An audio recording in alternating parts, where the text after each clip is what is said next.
Hello students, welcome to JK civil services. Myself Sadhvi. Next आपका आता है salts. Next topic is salts. तो salts क्या होते हैं? सॉल्ट्स आपके ऐसे कंपाउंड्स हैं जो हमेशा आपको कब मिलेंगे?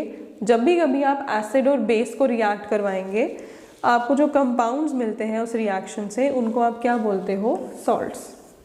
ठीक है। और उस रिएक्शन को क्या बोलते हैं? एसिड और बेस की रिएक्शन को, उसको आप बोलते हैं न्यूट्रलाइजेशन रिएक्शन। मीन्स सॉल्ट्स ऐसे कंपाउंड है जो आपको कैसे मिले? जब एक एसिड ने बेस के साथ रिएक्ट किया, एक न्यूट्रलाइजेशन रिएक्शन हुई, तो आपको क्या मिले? सॉल्ट्स।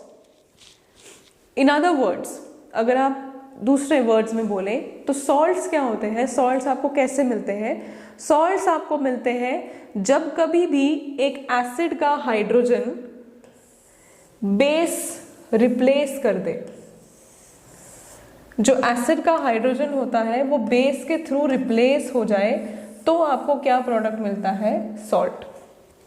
मीन्स जो सॉल्ट का कैटाइन होगा वो कहाँ से आता है? बेस से। और जो सॉल्ट का एनाइन होगा वो कहाँ से आएगा? एसिड से।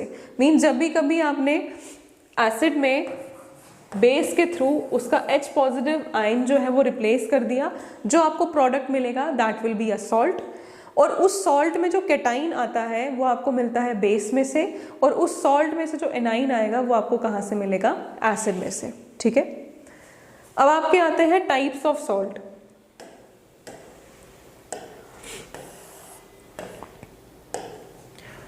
अब आपके बहुत टाइप्स के सॉल्ट्स हैं, जैसे simple salts, acidic salts, basic salts, double salts.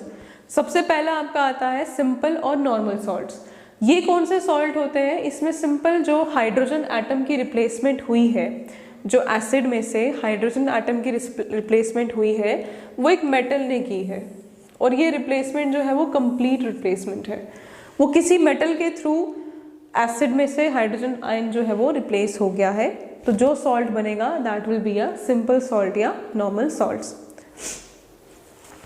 फिर उसके बाद जो आपको सॉल्ट्स मिल गए, जब एसिड में से हाइड्रोजन एटम रिप्लेस हुआ मेटल के थ्रू, उसके बाद जो आपको सॉल्ट मिलेगा उसमें दोबारा कोई भी रिप्लेसेबल हाइड्रोजन एटम नहीं होता।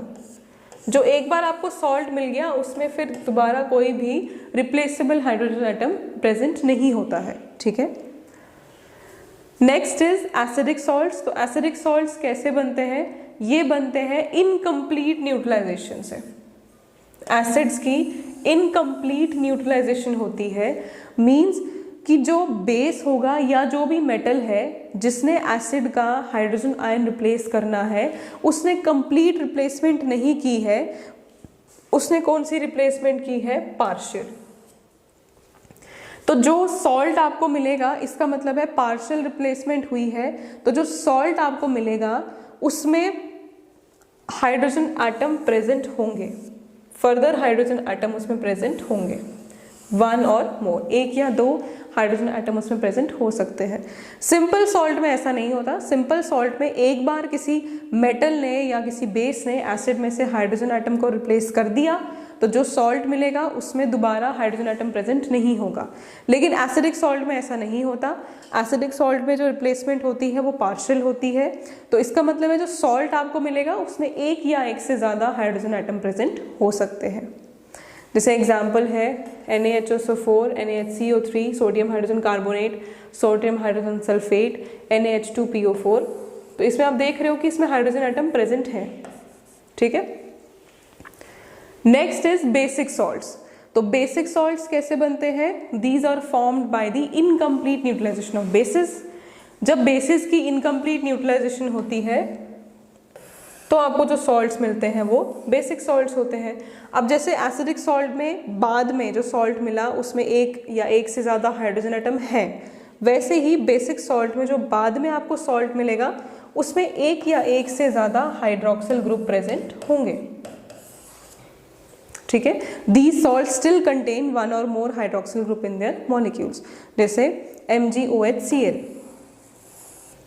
ZnOHCl। तो आप देख सकते हैं कि इसमें बाद में भी OH ग्रुप जो है वो प्रेजेंट है। नेक्स्ट आपका आता है double salts.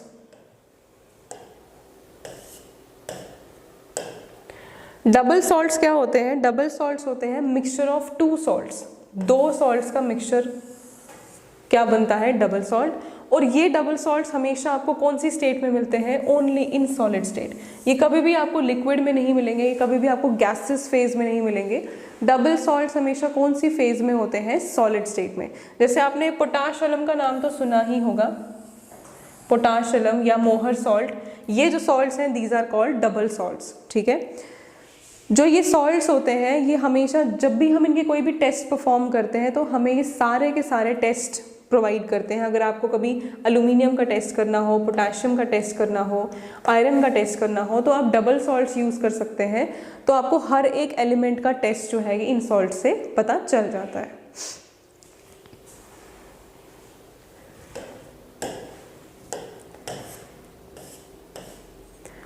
Next is complex salts. Complex salts कौन से होते हैं? इन सॉल्ट्स में होते हैं कॉम्प्लेक्स आयंस, और ये सॉल्ट्स जो हैं ये सॉल्यूशंस में भी एग्जिस्ट कर सकते हैं। जैसे डबल सॉल्ट्स हमेशा सॉलिड स्टेट में होते हैं ना, लेकिन ये सॉल्ट्स जो हैं ये सॉल्यूशन की फॉर्म में भी एग्जिस्ट कर सकते हैं। मींस इन सॉल्ट्स का सॉल्यूशन भी होता है। अब जैसे जो ये कॉम्प्लेक्स सॉल्ट्स होते हैं, अगर आपने कोऑर्डिनेशन कंपाउंड के बारे में सुना होगा, कोऑर्डिनेशन कंपाउंड्स, तो जो कोऑर्डिनेशन कंपाउंड्स में सॉल्ट्स होते हैं वो सारे के सारे क्या होते हैं? Complex salts. ठीक है, इसमें बेसिकली होता क्या है, जो वो कॉम्प्लेक्स आयन होता है ना, कॉम्प्लेक्स आयन, इस पूरे आयन के अंदर एक मेटल एटम होता है सेंटर में। ये आयन बेसिकली बनता कैसा है? एक सेंट्रल मेटल एटम होता है सेंटर में, इसके आसपास क्या होते हैं? नंबर ऑफ न्यूट्रल या नेगेटिव आयंस। ठीक है, मींस मेटल है, मेटल के आसपास क्या होते हैं? न्यूट्रल या नेगेटिव आयंस। इन न्यूट्रल और नेगेटिव आयंस को आप क्या बोलते हो? लिगेंड्स। और जो ये बीच का मेटल है इसका नाम क्या होता है? Central metal ion. ठीक है, कॉम्प्लेक्स सॉल्ट्स क्या होते हैं? ये ऐसे सॉल्ट्स हैं जिनमें कॉम्प्लेक्स आयन प्रेजेंट होगा।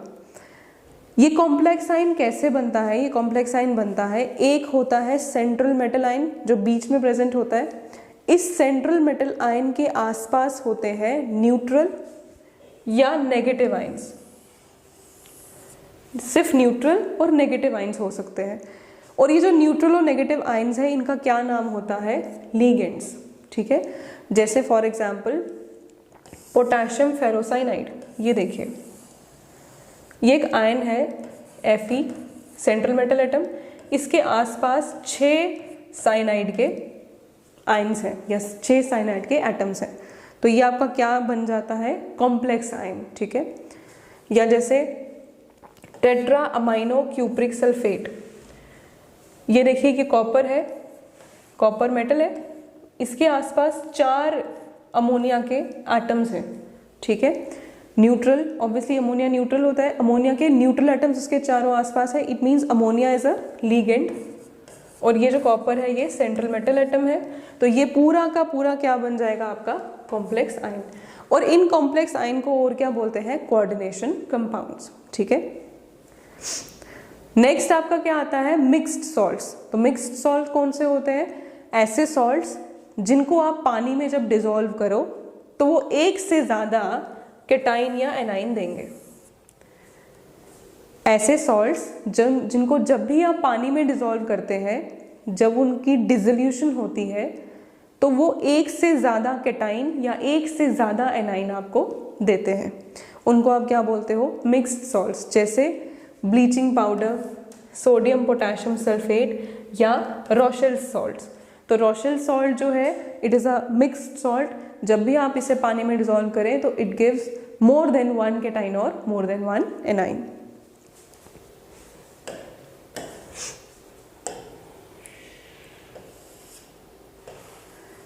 अब आपके यहाँ पे कुछ यूजेस हैं सॉल्ट्स के, कॉमन सॉल्ट्स के कुछ यूजेस हैं। सबसे पहला सॉल्ट कौन सा है? NaCl, sodium chloride. तो सोडियम क्लोराइड को आप क्या बोलते हैं? कॉमन सॉल्ट या ऑर्डिनरी सॉल्ट या रॉक सॉल्ट। जो नॉर्मली आप घरों में यूज करते हैं नमक, that is your sodium chloride. इसके क्रिस्टल्स किस तरह के होते हैं? बेसिकली इसके क्रिस्टल्स कैसे होते हैं? ब्राउन। क्यों? क्योंकि इसमें इम्प्योरिटीज बहुत ज़्यादा होती हैं। तो जब आप इनकी रिफाइनिंग करते हैं, सॉल्ट की रिफाइनिंग होती है, तब आपको जाके वाइट क्रिस्टल्स मिलते हैं। ठीक है, तो ब्राउन क्यों होता है? इनके क्रिस्टल्स ब्राउन क्यों होते हैं? Due to impurities. और ये सोडियम क्लोराइड जो है, सोडियम क्लोराइड बहुत ही ज़्यादा इंपॉर्टेंट रॉ मटेरियल है। It is an important raw material. किस लिए? For various materials of daily use. जैसे अगर आपको बेकिंग सोडा बनाना है, वॉशिंग सोडा बनाते हैं, ब्लीचिंग पाउडर बनाना है, सोडियम हाइड्रोक्साइड बनाना है, तो इन सब चीज़ों में आप किसका यूज़ करते हो? सोडियम क्लोराइड का। तो आप ऐसा बोल सकते हैं कि it is an important raw material for manufacturing these compounds, जैसे sodium hydroxide, baking soda, washing soda, bleaching powder या और भी सबस्टांस जो आपको बनाने होते हैं, उसमें आप बेसिक मटेरियल किसको यूज़ करते हैं? सोडियम क्लोराइड को। देन आप इससे खाने पीने के स्टफ्स में भी यूज़ करते हैं। प्रिजर्वेटिव के तौर पे भी आप सोडियम क्लोराइड को यूज़ करते हैं, जैसे पिकल्स को प्रिजर्व करने के लिए या कोई भी चीज़ को प्रिजर्व करने के लिए you use sodium chloride. Then उसके बाद आपको पता है कि महात्मा गांधी के दांडी मार्च में भी इसका बहुत इंपॉर्टेंट रोल था, सिंबल था ये बहुत इंपॉर्टेंट दांडी मार्च में। ठीक है, then next is sodium bicarbonate, NaHCO3। Sodium bicarbonate किसके काम आता है? बेकिंग पाउडर बनाने के और एंटी एसिड बनाने के। ठीक है, मतलब जब भी कभी एसिडिटी होती है तो यू टेक एंटी एसिड, तो उसमें सोडियम बाइकार्बोनेट का भी यूज होता है। और जो केक्स वगैरह बनाने के लिए आप बेकिंग पाउडर यूज करते हो, उसमें sodium bicarbonate, it is basically sodium bicarbonate. Then it is also used in fire extinguishers. जो फायर एक्सटिंग्विशर्स होते हैं, कौन से वाले? सोडा एसिड फायर एक्सटिंग्विशर्स, उसमें क्या यूज होता है? Sodium bicarbonate. Then next is Epsom salts, Epsom salts and calomel. Epsom salt का formula is MgSO4 magnesium sulphate 7 molecules of H2O और कैलोमेल इज Hg2Cl2। ये दो सॉल्ट्स है, इप्सम सॉल्ट एंड कैलोमेल। इनके क्या यूजेस हैं? Medicinal uses. ये आप नॉर्मली मेडिसिन बनाने के काम आते हैं। ठीक है, देन आता है आपका gypsum. Gypsum is calcium sulphate 2 molecules of H2O। Gypsum क्या करता है? जिप्सम में जब वाटर ऑफ क्रिस्टलाइजेशन मीन्स जो ये पानी के मॉलिक्यूल्स होते हैं ना, कितने मॉलिक्यूल्स ऑफ वाटर प्रेजेंट है किसी कंपाउंड में, उसको आप क्या बोलते हो? Water of crystallisation. जैसे फॉर एग्जांपल ये 2H2O लिखा है, इसका क्या नाम है? 2 वाटर ऑफ क्रिस्टलाइजेशन मॉलिक्यूल्स। तो जिप्सम का फॉर्मूला क्या है? CaSO4 2H2O। जब इस जिप्सम में से ये 2 molecules ऑफ H2O लॉस हो जाए और कितने बच जाए? हाफ, तो वो जिप्सम किस में बन जाता है? Plaster of Paris, POP। जब कभी फ्रैक्चर वगैरह हो तो जो आप प्लास्टर करते हैं that is made up of POP। या जो आप टॉयज बनाते हैं या डेकोरेटिव आइटम्स वगैरह बनती हैं जो आप घरों में लगाते हैं, सीलिंग में जो आप डिज़ाइनिंग करते हैं, ऊपर फैन की डिज़ाइनिंग करते हैं, दीवारों की डिज़ाइनिंग करते हैं, वो सारी की सारी किससे बनी होती है? POP से। और POP कैसे बना? जिप्सम में जब 2 molecules ऑफ वाटर लूज होके हाफ मॉलिक्यूल ऑफ वाटर ही बचा, तो that gypsum gets converted into POP। और उस POP को आप किस में यूज करोगे? फ्रैक्चर्ड बोन्स को सपोर्ट करने के लिए, टॉयज बनाने के लिए, डेकोरेटिव मटेरियल या सरफेस को स्मूथ करने के लिए। ठीक है, next is washing soda. Washing soda is Na2CO3 with 10 molecules of water of crystallization। Na2CO3 जो है it is a basic salt. अब आपको पता है कि वॉशिंग सोडा हम किस में यूज करते हैं? कपड़े वगैरह धोने के लिए, क्लीनिंग ऑफ क्लोथ्स।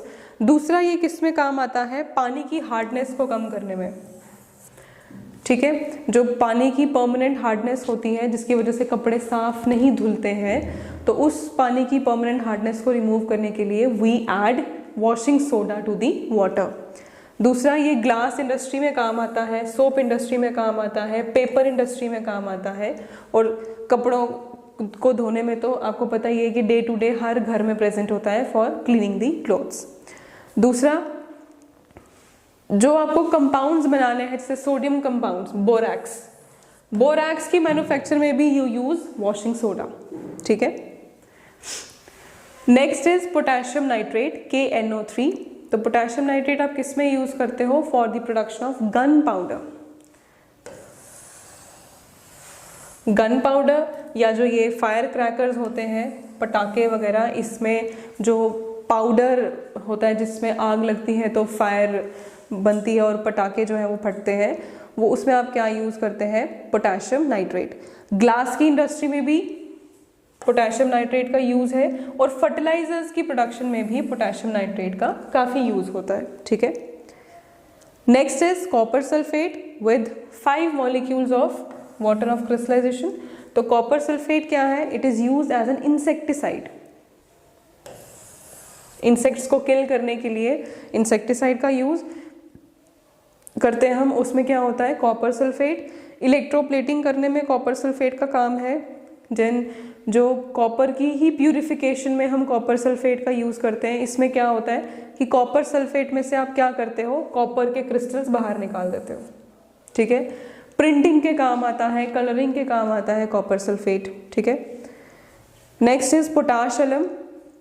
पोटाश अलम क्या है? एक डबल सॉल्ट है, ठीक है। तो पोटाश अलम आप किस में यूज़ करते हो? जब आपको वाटर की प्यूरिफिकेशन करनी हो, जैसे RO वगैरह जो लोगों के घरों में लगे होते हैं, उसमें कभी आपको पानी साफ़ करना हो या किसी घर में पानी जो है वो बहुत ज़्यादा गंदा हो जाता है, तो अगर आपको वो वाटर प्यूरिफाई करना हो तो हम क्या ऐड करते हैं? पोटाश अलम। तो पोटाश अलम जो है वो वाटर की प्यूरिफिकेशन में काम आता है, ड्रग्स की मैन्युफैक्चरिंग में काम आता है। दूसरा, जब आप कलरेशन करते हैं किसी भी कपड़े पे या जो भी आप कलर्स बनाते हैं, वो कलर्स जो है वो आपस में एक दूसरे के साथ बॉन्ड बना के रखे, लाइक कलर्स जो है वो निकल ना जाए, कलर कभी रिलीज ना हो जाए या खराब ना हो जाए, तो कलर बॉन्डिंग में भी काम आता है पोटाश अलम। जब किसी भी कपड़े में कोई कलर करना हो तो वो कपड़ा वो कलर को पकड़ के रखे, तो हम उसमें क्या यूज़ करते हैं? पोटाश अलम।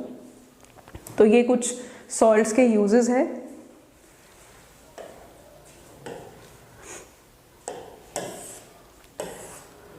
अब आपको इसमें मैं कुछ इंपॉर्टेंट पॉइंट्स बताऊंगी।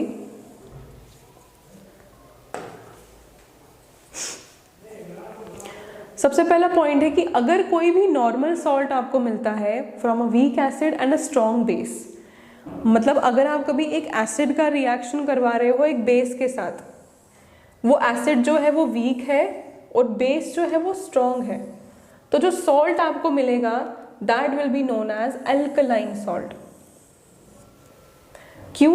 क्योंकि जो उस सॉल्ट का सोल्यूशन होगा वो रेड लिटमस को ब्लू में कन्वर्ट कर देगा, और जो सबस्टांसेस रेड लिटमस को ब्लू में कन्वर्ट करते हैं वो आपके क्या होते हैं? बेस या अल्कलीज, ठीक है, अल्कलाइंस। तो इसलिए कभी भी अगर आपको ऐसा सॉल्ट मिले किसकी रिएक्शन से? एक वीक एसिड और स्ट्रॉन्ग बेस की रिएक्शन से, तो उस सॉल्ट का क्या नाम होता है? Alkaline salt. और जब भी कभी आप उस अल्कलाइन सॉल्ट को रेड लिटमस के साथ ट्रीट करोगे, वो उसको किस में कन्वर्ट कर देगा? ब्लू में। जैसे इसमें एग्जांपल है Na2CO3 CH3COONA, ठीक है। देन नेक्स्ट पॉइंट इज, कभी भी अगर आपको नॉर्मल सॉल्ट मिले किसी स्ट्रॉन्ग एसिड और स्ट्रॉन्ग बेस की रिएक्शन के साथ, तो जो आपको सॉल्ट मिलेगा that will be known as neutral salt, क्योंकि उसका कोई भी इफेक्ट नहीं होगा ऑन लिटमस पेपर। उसका कोई भी इफेक्ट नहीं होगा, ना तो वो ब्लू लिटमस को रेड में कन्वर्ट करेगा ना रेड को ब्लू में, इट विल बी न्यूट्रल। और ये किसकी रिएक्शन से मिला?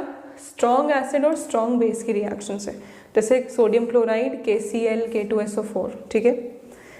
देन अगर कभी आपको नॉर्मल सॉल्ट मिले by the neutralisation of a strong acid and a weak base, पहले आपने वीक एसिड और स्ट्रॉन्ग बेस करवाया, फिर स्ट्रॉन्ग एसिड और स्ट्रॉन्ग बेस करवाया, अब आप स्ट्रॉन्ग एसिड करवाएं और वीक बेस की रिएक्शन करवाएं, तो जो सॉल्ट आपको मिलेगा that will B acidic salt. और वो क्या करेगा? वो ब्लू लिटमस को किस में कन्वर्ट कर देगा? रेड में, ठीक है। वीक एसिड और स्ट्रॉन्ग बेस से एल्कलाइन सॉल्ट मिला, स्ट्रॉन्ग एसिड और वीक बेस से एसिडिक सॉल्ट मिला, और स्ट्रॉन्ग एसिड और स्ट्रॉन्ग बेस से आपको कौन सा सॉल्ट मिला? Neutral salt.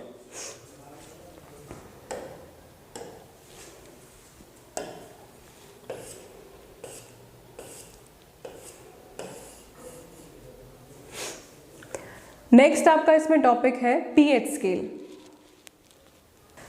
अब पीएच स्केल को जानने से पहले you should know what is pH value. Okay, तो पीएच वैल्यू क्या होती है? PH value is the measure of acidity और बेसिसिटी ऑफ अ सबस्टेंस। किसी भी सबस्टेंस की एसिडिटी या बेसिसिटी को मेजर करने के लिए हम जो वैल्यू यूज करते हैं उसी को आप क्या बोलते हो? PH value.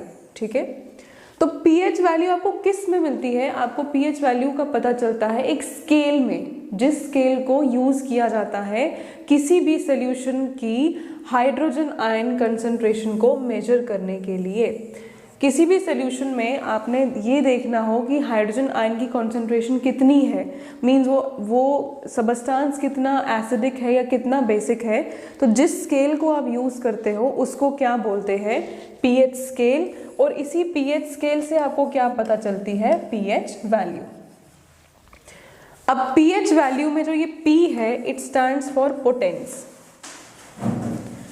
पोटेंस किसमें? जर्मन में। ओके, जर्मन में पोटेंस का मतलब क्या होता है? पावर, या आप इसको बोल सकते हो पोटेंशियल। और ये H stands for hydrogen, means potential of hydrogen. एक सॉल्यूशन में हाइड्रोजन आयन कंसंट्रेशन कितनी है, तो जो स्केल उसको मेजर करने में हेल्प करेगा that is known as pH scale. और उस पीएच स्केल से जो आपको वैल्यू पता चलेगी उस सॉल्यूशन की, उसको आप क्या बोलोगे? PH value. तो ये P का मतलब है पोटेंस या पोटेंशियल ऑफ हाइड्रोजन मीनिंग और power, and H stands for hydrogen. अब पीएच स्केल में हम पीएच को कहाँ से कहाँ तक मेजर करते हैं? मींस एक स्केल में आपको पता है वैल्यूज होती है 0 to 15 या 0 to 30, वैसे इस स्केल में वैल्यूज कहाँ से कहाँ तक होती है? 0 to 14। जो जीरो वैल्यू है, जीरो वैल्यू इंडिकेट्स कि जो सबस्टेंस है वो बहुत ज़्यादा एसिडिक है, और 14 वैल्यू इंडिकेट्स कि जो सबस्टेंस है वो बहुत ज़्यादा अल्कलाइन है या बेसिक है। जितना हाइड्रोनियम आयन कंसंट्रेशन होगी उतनी ही ज़्यादा लो क्या होगी? पीएच वैल्यू, उतनी ही लो पीएच वैल्यू होगी। जितना हाइड्रोनियम आयन का कंसंट्रेशन ज़्यादा होगा, higher the hydronium ion concentration, lower is the pH value. ठीक है, देन एक डेफिनेशन और है पीएच की। The pH of a solution is defined as the negative logarithm to base 10।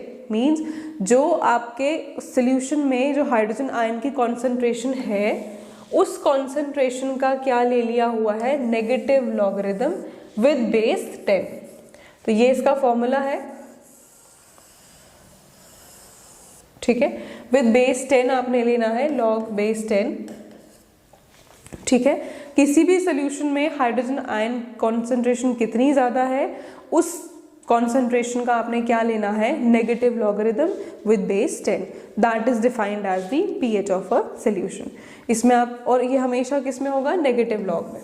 अब देखिए हाइड्रोजन आयन कॉन्सेंट्रेशन है, नेगेटिव लॉगरिथम है, इसको रिवर्स कर देंगे तो माइनस का साइन हट जाएगा। It will be log of 1/H positive ion या log of 1/H3O positive ion, hydronium ions. ठीक है, देन अब हमने ये H3O पॉजिटिव क्यों लिया? क्योंकि H पॉजिटिव जो है वो एग्जिस्ट नहीं करता है। मैंने आपको बताया था कि ये अकेला कभी भी एग्जिस्ट नहीं करता। H पॉजिटिव आयन हमेशा H2O के साथ मिलके H3O पॉजिटिव आयन बनाता है, तो इसीलिए हम ज़्यादातर इसमें H3O पॉजिटिव आयन ही यूज़ करते हैं। ठीक है, देन जिसका pH 7 या 7 से ऊपर होगा वो बेसिक होगा, जिसका pH 7 से नीचे होगा वो कितना होता है? वो एसिडिक सॉल्यूशन होता है, और जिसका pH 7 होगा वो तो आपको पता ही है वो क्या होता है? न्यूट्रल। इसमें स्केल होते हैं 0 to 14, फिर बीच में 7 है और 14। 0 से 7 के बीच में ये एसिडिक होता है, 7 is neutral and 7 to 14 is basic. ठीक है। जैसे जैसे 7 से ऊपर वैल्यू जाती है, जो सोल्यूशन है या जो सबस्टांस है, इट गेट्स स्लाइटली एल्कलाइन, वो एल्कलाइन होना शुरू हो जाता है। अगर 7 से नीचे वैल्यू आए तो जो आपके पास सबस्टांस है इट गेट्स स्लाइटली एसिडिक, और अगर 0 आए तो इट इज़ वेरी एसिडिक, अगर आपकी वैल्यू 14 आए तो इट इज़ वेरी एल्कलाइन। ठीक है, तो इसमें नॉर्मली आप H3O पॉजिटिव यूज़ कर सकते हो, क्योंकि H positive generally exist as H3O positive ion, क्योंकि वो H2O के साथ रिएक्ट करता है। देन जो एसिडिक सोल्यूशन होगा उसका pH हमेशा 7 से कम होगा, जो बेसिक सोल्यूशन होगा उसका pH हमेशा 7 से ज़्यादा होगा, और जो न्यूट्रल सोल्यूशन होगा उसका pH कितना होगा, इक्वल टू 7।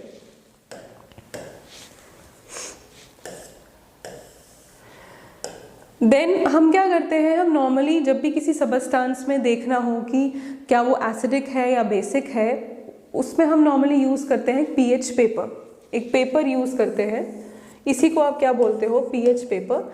इस पेपर में ऑलरेडी इंडिकेटर्स होते हैं, ये एक यूनिवर्सल इंडिकेटर होता है, मतलब इसमें ऑलरेडी इंडिकेटर्स मिलाए होते हैं कि जब भी कभी आप कोई भी सबस्टांस का सोल्यूशन उस पेपर पे डालो, वो pH पेपर का कलर जो है वो चेंज हो जाता है, तो वो आपको बताता है कि जो सबस्टांस है वो क्या है, क्या वो एसिडिक है या बेसिक है। तो जनरली आप एक पेपर यूज़ करते हो pH को मेजर करने के लिए, जिसका क्या नाम होता है, pH पेपर। अब किसी भी एसिड या बेसिस की आपको स्ट्रेंथ अगर देखनी हो, किसी भी एसिड या बेसिस की स्ट्रेंथ किसके ऊपर डिपेंड करती है, number of H positive ions and OH negative ions. H positive ions आपको बताएंगे एसिड की स्ट्रेंथ, OH नेगेटिव आयंस आपको बताएंगे बेसिस की स्ट्रेंथ। ठीक है, एसिड्स जिनमें ज़्यादा H पॉजिटिव आयंस होंगे, मतलब जो एसिड ज़्यादा H पॉजिटिव आयंस रिलीज करेंगे वो उनको क्या बोलते हैं, स्ट्रॉन्ग एसिड्स, और जो acids less H positive ions release करेंगे उनको क्या बोलते हैं, वीक एसिड्स। ठीक है, अब आपको यहाँ पे मैं कुछ pH वैल्यूज बताऊंगी, कुछ कॉमन सबस्टांसेस की pH वैल्यू। जैसे अब आप ये देख सकते हैं 0 से लेके 6.6 तक है, तो ये सारे के सारे एसिडिक है। कौन कौन है इसमें, देखिए बैटरी एसिड, इसका क्या pH होता है, 0 to 1। स्टमक के एसिड मींस HCl, HCl का pH क्या होता है, 1.2 to 2। लेमन जूस, विनेगर, इसका acid it ranges between 2.2 to 3.4। Orange juice, soda, जो डेंटल, जैसे आपको डेंटल रिंजेस मिलते हैं, जैसे आपने सुना होगा लिस्ट्रीन माउथ वॉश जो होते हैं, ठीक है, माउथ वॉशेस वगैरह होते हैं, या वाइन होती है, उनका pH कितना होता है, 3.2 to 3.9। Tomato juice, beer, sorry spelling mistake है, टमाटो जूस या बियर, इसका pH कितना होता है, 4.0 to 4.4। ब्लैक कॉफ़ी का pH कितना होता है, 4.4 to 5.5। Then saliva, cow's milk, इसका pH किस में लाई करता है, 6.4 to 6.6। ठीक है, then neutral pH 7 is of pure water. ये न्यूट्रल वैल्यूज आ गई। अब यहाँ पे आ गई आपकी बेसिक वैल्यूज। तो 7.3 to 7.5 के बीच में क्या लाई करता है, ह्यूमन यूरिन और ह्यूमन ब्लड। ठीक है, 8 pH किसका होता है, सी वाटर, या जो आपको डेंटल रिंजेस दिए जाते हैं, जैसे किसी को दांतों में लाइक सेंसिटिविटी ज़्यादा हो या एसिड प्रोडक्शन ज़्यादा होती है किसी को मुंह में, तो जो उनको डॉक्टर्स बेसिक डेंटल रिंजेस देते हैं तो उनका pH कितना होता है, 8, क्योंकि वो आपके मुंह के एसिड को न्यूट्रलाइज कर देते हैं। Then pH 9.2 is of baking soda, या जो ड्रिंकिंग सोडा वाटर होता है उसका pH भी 9.2 होता है। pH 10 किसका होता है, एंटासिड्स जो आप खाते हैं। ठीक है, 11 pH भी कुछ एंटासिड्स का होता है, या कुछ डेंटल ट्रीटमेंट रिंजेस होती हैं। ठीक है, जैसे जो आप यूज़ करते हैं माउथ वॉशेस वगैरह, ये सब टूथपेस्ट वगैरह। ठीक है, 12.5 सोपी वाटर, और pH 14 किसका होता है, सोडियम हाइड्रोक्साइड। तो ये कुछ कॉमन सबस्टांसेस हैं जिसको pH पेपर पे जिनको टेस्ट किया गया है और उनके pH जो है वो नोट किए गए हैं। तो ये कुछ कॉमन pH वैल्यूज हैं।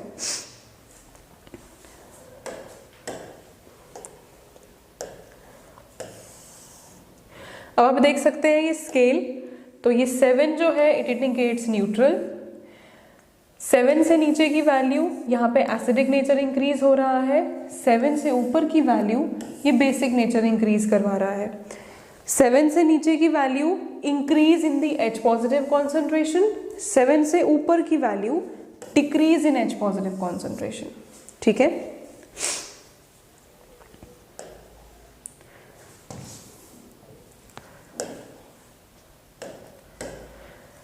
अब इसमें कुछ आपके इंपॉर्टेंट पॉइंट्स हैं वो मैं आपको कुछ बताऊंगी।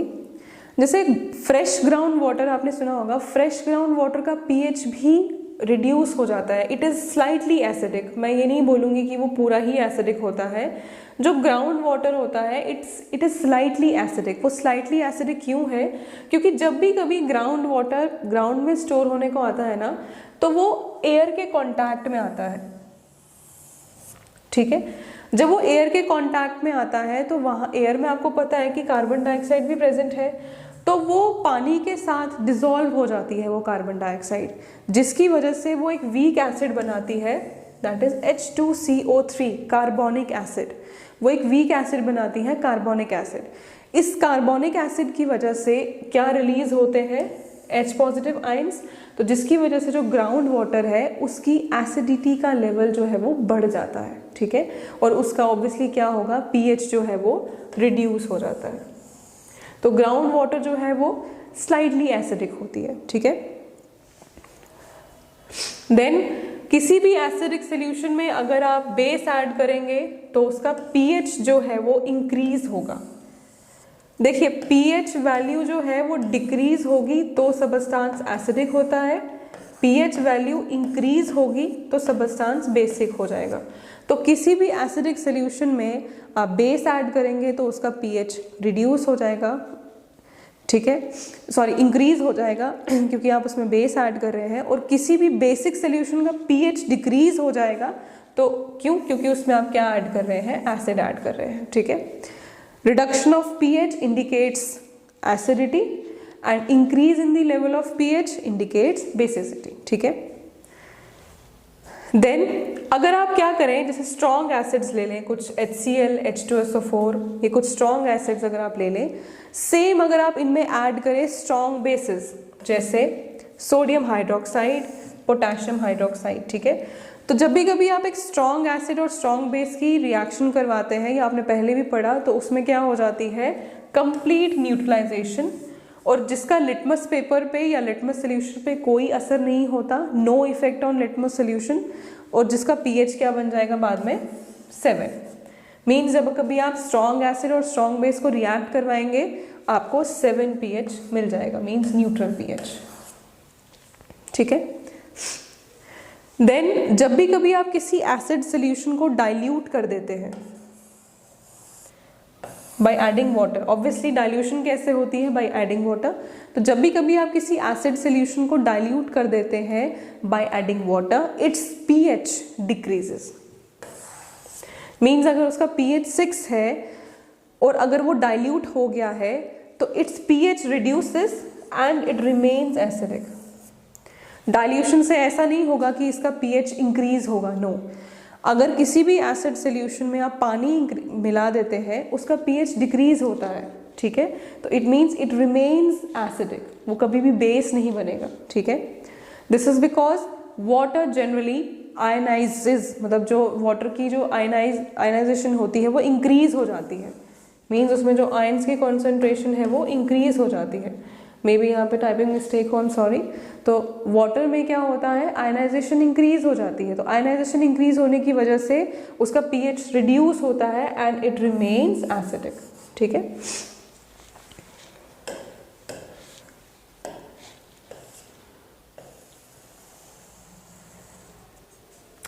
देन इसमें आता है आपका importance of pH in everyday life. अब एवरीडे लाइफ में पीएच का क्या इंपॉर्टेंस है?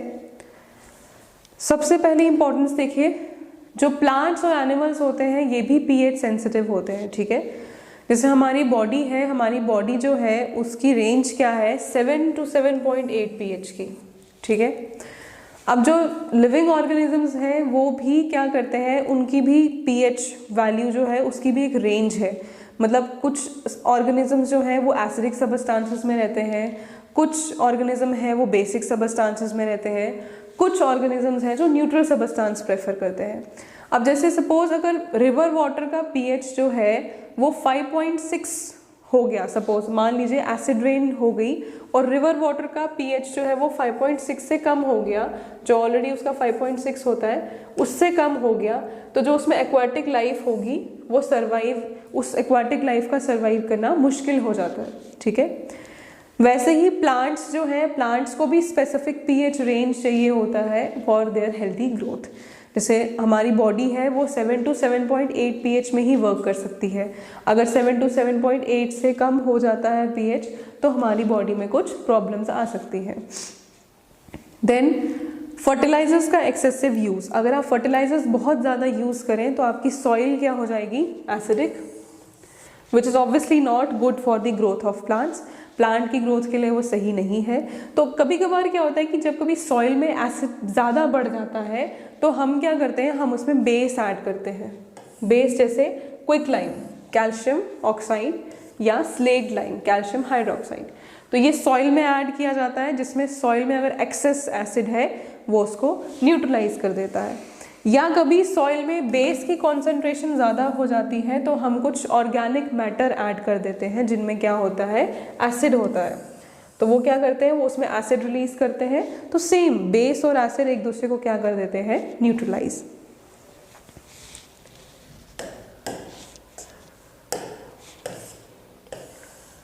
अब जैसे फैक्ट्रीज में से पोल्यूटेंट्स निकलते हैं, जो फैक्ट्रीज में से रन ऑफ निकलता है उनमें भी काफ़ी एसिड्स प्रेजेंट होते हैं, तो जो अगर वाटर बॉडीज़ में जाएंगे तो वो उसको पोल्यूट कर सकते हैं, ठीक है।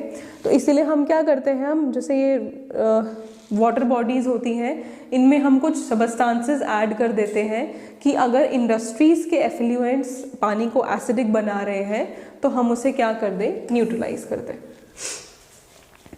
देन हमारे स्टमक की बात आती है। हमारा स्टमक क्या प्रोड्यूस करता है, हाइड्रोक्लोरिक एसिड, और ये हाइड्रोक्लोरिक एसिड प्रोड्यूस होना बहुत ज़रूरी है क्योंकि हमारी बॉडी में जो डाइजेशन होती है स्टमक में, उसमें एसिड का रोल क्या होता है कि वो जितने भी उसमें बैक्टीरियाज वगैरह होते हैं उसको डिस्ट्रॉय कर देता है, ठीक है, और हमारे फूड की डाइजेशन में हेल्प करता है ऑब्वियसली। लेकिन देखिए जो ये हाइड्रोक्लोरिक एसिड हमारा स्टमक प्रोड्यूस करता है वो स्टमक को हार्म नहीं करता। अगर वो हार्म करता है वो तब करता है कि कभी इंडाइजेशन के टाइम पे हमारा स्टमक बहुत ज़्यादा एसिड प्रोड्यूस कर दे, तो जिसकी वजह से हमें एसिडिटी हो जाए या स्टमक की वॉल्स में पेन होना शुरू हो जाती है। तो जब कभी हमें एसिडिटी हो जाती है तो हम क्या यूज़ करते हैं, एंटासिड्स, जैसे मैग्नीशियम हाइड्रोक्साइड, इसको आप और क्या बोलते हो, मिल्क ऑफ मैग्नीशिया। तो जब हमारी स्टमक में कभी एक्सेस एसिड हो जाता है तो हम क्या खाते हैं, एंटासिड्स, तो जिसकी वजह से क्या होता है कि वो उस एक्सेस एसिड को क्या कर देता है, न्यूट्रलाइज। देन टूथ डिके, जो दांत खराब होने शुरू हो जाते हैं। दांत कब खराब होने शुरू हो जाते हैं, जब हमारे माउथ का पीएच जो है वो 5.5 से कम हो जाए। तो जो बैक्टीरिया हमारे माउथ में प्रोड्यूस होते हैं, जब हमारा माउथ का पीएच 5.5 से कम हो जाता है तो हमारे माउथ में बैक्टीरिया प्रोड्यूस होते हैं। तो जो हमारे दांतों में फंसा शुगर या फूड पार्टिकल्स होते हैं वो बैक्टीरिया उसको डिग्रेड करना शुरू कर देते हैं। डिग्रेड करने से क्या होता है, अब दांतों में स्टेन हो जाता है या दांतों में कैविटीज बनना शुरू हो जाती है, ठीक है। इसलिए हमें टूथपेस्ट बोलते हैं, ब्रश करने को क्यों बोलते हैं, क्योंकि हमारे मुंह में वैसे भी हमारा मुंह जो है वो एसिडिक रहता है हमेशा, तो हमारे मुंह में न्यूट्रल वैल्यू रहे, तो इसलिए हमें टूथपेस्ट रेकमेंड किए जाते हैं कि टूथपेस्ट से ब्रश कीजिए, ठीक है। टूथपेस्ट क्या होते हैं, बेसिक इन नेचर होते हैं। तो जब हम अपने दांत साफ करते हैं तो जो एक्सेस एसिड होता है जिसकी वजह से टूथ डीके होता है या कुछ भी होता है तो वो न्यूट्रलाइज हो जाता है। जितना भी एसिड हमारे माउथ में प्रेजेंट होता है वो न्यूट्रलाइज हो जाता है। देन बी स्टिंग, जब अगर मधुमक्खी काट ले या चींटी के काटने से, ठीक है, तो जब भी कभी मधुमक्खी काटती है या कोई चींटी काटती है तो आपकी बॉडी में कौन सा एसिड जाता है या आपकी स्किन में कौन सा एसिड जाता है? Formic acid, methanoic acid skin में, ठीक है, जिसकी वजह से आपको पेन या इरिटेशन या ऐसे खारिश आने शुरू हो जाती है, खुजली होना शुरू हो जाती है। तो हम क्या करते हैं, उस जहाँ पे हमें स्टिंग लगा है उस एरिया में हम क्या यूज़ करते हैं? बेस। उस बेस से क्या होता है? हमें रिलीफ मिलता है। बेस में क्या हो सकता है? Baking soda, sodium hydrogen carbonate या calamine. Calamine is zinc carbonate. जो स्टंग एरिया है वहां पे हमें क्या मिलता है? Relief. Then banana leaves. Banana leaves जो है, बनाना लीव्स का जो नेचर होता है वो बेसिक होता है। तो ये बेसिक नेचर हमें किस में हेल्प करता है? यीस्ट की फॉर्मेशन को अवॉइड करने में। इसीलिए जो ये मिल्कमैन वगैरह होते हैं, जो इनके पास ये दूध के जार होते हैं या जो दूध के इनके पास कंटेनर्स होते हैं, नॉर्मली ये उन कंटेनर्स में एक बनाना लीफ रखते हैं साइड पे या बेस पे, ताकि उस दूध में क्या ना हो? यीस्ट की फॉर्मेशन ना हो जाए। तो ये कुछ हमारे डे टू डे लाइफ में पीएच की कुछ इंपॉर्टेंस है, या जो हमारी लाइफ में जो भी हम पीएच से डील करते हैं वो कुछ पॉइंट्स हैं।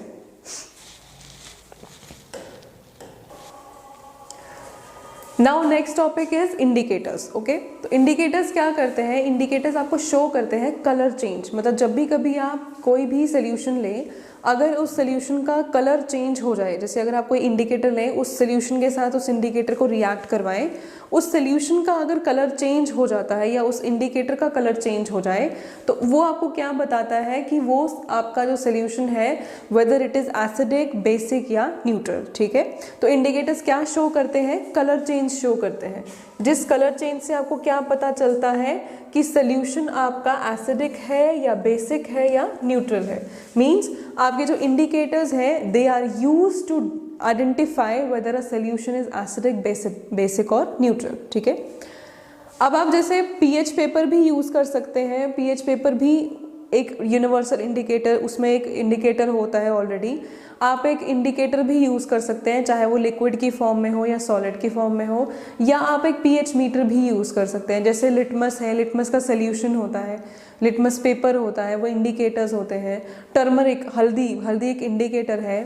चाइना रोज के पेटल्स भी इंडिकेटर है, या हाइड्रेंजिया के पेटल्स इंडिकेटर होते हैं। पेट्यूनिया के पेटल्स इंडिकेटर है, या जिरेनियम फ्लावर, ये फ्लावर्स के नाम है। इन फ्लावर्स के पेटल्स जो होते हैं दे आर नेचुरल, ये नेचुरल इंडिकेटर्स हैं। ठीक है, तो इंडिकेटर्स क्या करते हैं? कलर चेंज शो करते हैं किसी भी सोल्यूशन में। जब उनका कलर चेंज होता है तो उस कलर के बेसिस पे आइडेंटिफाई आप करते हैं कि क्या आपका सोल्यूशन एसिडिक है। अगर आपका एक पिंक कलर आया है या ग्रीन कलर आया है तो उससे आप बता सकते हैं कि सोल्यूशन जो है वो एसिडिक है, बेसिक है या न्यूट्रल है। अब आपके कुछ एसिड बेसिक इंडिकेटर्स होते हैं। या तो ये एसिड जो ये आपके इंडिकेटर्स हैं, या तो ये इधर वीक ऑर्गेनिक एसिड्स होंगे या ये वीक ऑर्गेनिक बेसिस होते हैं। जैसे आपका एक फिनोप्थिलीन है। फिनोप्थिलीन एक वीक ऑर्गेनिक एसिड है। It is used as an indicator. ठीक है, ये टाइट्रेशन एक्सपेरिमेंट्स जो हम करते हैं, टाइट्रेशन, इसमें बहुत काम आता है फिनोप्थिलीन। ठीक है, then methyl orange. Methyl orange जो है it is a weak organic base, also used as an indicator. ठीक है, फिनोप्थिलीन जो है वो तब सूटेबल नहीं है अगर बेस वीक हो, और मिथाइल ऑरेंज तब सूटेबल नहीं है अगर एसिड वीक हो, क्योंकि मिथाइल ऑरेंज खुद एक वीक ऑर्गेनिक बेस है। तो अगर आप उसके साथ किसी ऐसे सोल्यूशन को रिएक्ट करवाएंगे जिसमें वीक एसिड होगा, तो तब आपका मिथाइल ऑरेंज जो है वो एक सूटेबल इंडिकेटर नहीं बनेगा। आपको इनके साथ टेस्ट करवाने के लिए जो आपके सबस्टांस होने चाहिए, या तो वो होने चाहिए स्ट्रॉन्ग एसिड्स या स्ट्रॉन्ग बेसिस। ठीक है, अगर ये भी सेम वीक बेसिस या वीक एसिड्स होंगे तो ये दो इंडिकेटर्स जो है ये सूटेबल नहीं होंगे। तो यहाँ पे कुछ आपके कलर्स हैं इंडिकेटर्स के, जैसे मिथाइल ऑरेंज जो है उसका पीएच लेवल दिया गया है 3.1 to 4.5।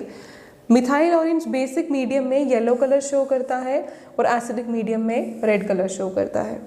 मिथाइल रेड, इसका पीएच है 4.2 to 6.3।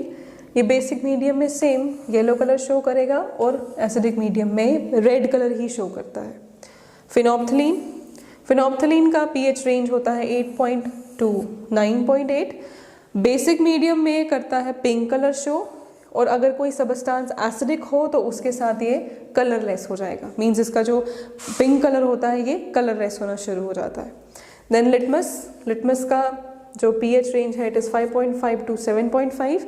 बेसिक मीडियम में इट टर्न्स ब्लू और एसिडिक मीडियम में इट टर्न्स रेड। अगर तो ब्लू लिटमस है तो वो रेड हो जाएगा, अगर रेड लिटमस है तो वो ब्लू हो जाएगा।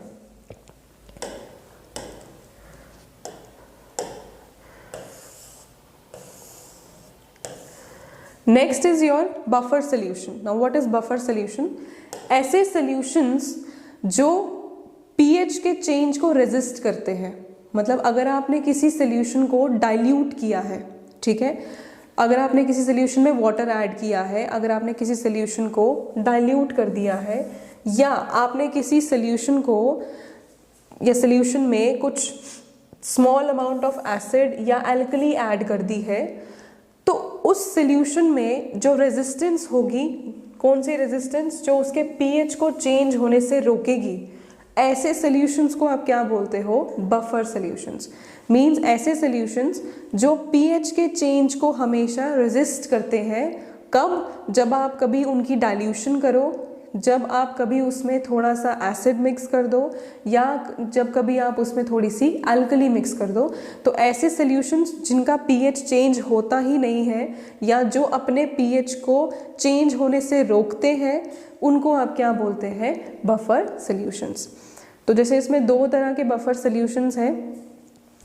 पहला आता है acidic buffer, next is basic buffer. तो एसिडिक बफर क्या होता है? इट इज, ये पहले आपको मिलता कैसे है? It is obtained by mixing a week acid और इसी का सॉल्ट। एक वीक एसिड और इसका सॉल्ट किसके साथ? With a strong base. आप एक स्ट्रॉन्ग बेस लेते हैं, उसमें ऐड करते हैं वीक एसिड और इस वीक एसिड का सॉल्ट इक्वल अमाउंट में। तो जो आपको बफर सोल्यूशन मिलेगा that will be your acidic buffer. जैसे for example a mixture of acidic acid and sodium acetate, ये क्या ऐड करते हैं? As a acidic buffer. और इस एसिडिक बफर का pH कितना होता है? अराउंड 4.75।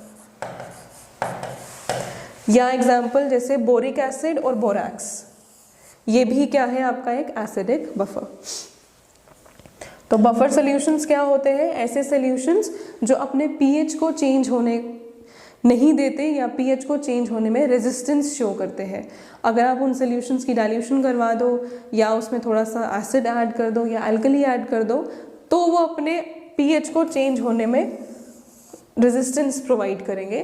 तो ऐसे सॉल्यूशंस को क्या बोलते हैं? Buffer solutions.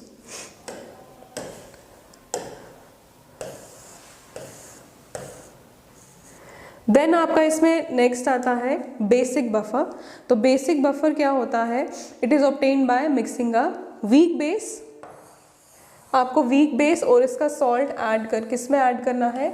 स्ट्रॉन्ग एसिड में। जैसे इसमें था वीक एसिड और सॉल्ट विद स्ट्रॉन्ग बेस, इसमें क्या होगा? वीक बेस और उसका salt with strong acid equal proportions में। जैसे mixture of ammonium chloride and ammonium hydroxide आपको एक बेसिक बफर देगा जिसका pH कितना होगा? 9.25। देन ब्लड का जो pH है, ब्लड pH, वो भी क्या होता है? Basic buffer.